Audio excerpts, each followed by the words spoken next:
bayad na tayo. Ang poproblemahin ulit yung next year.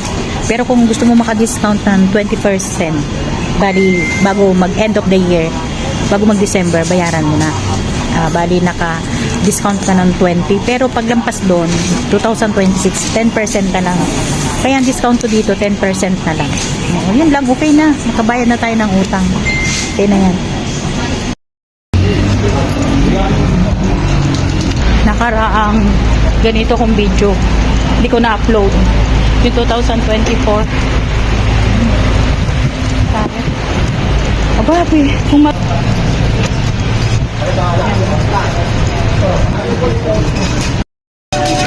number 62 tayo.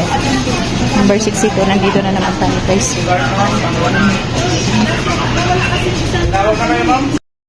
Wow.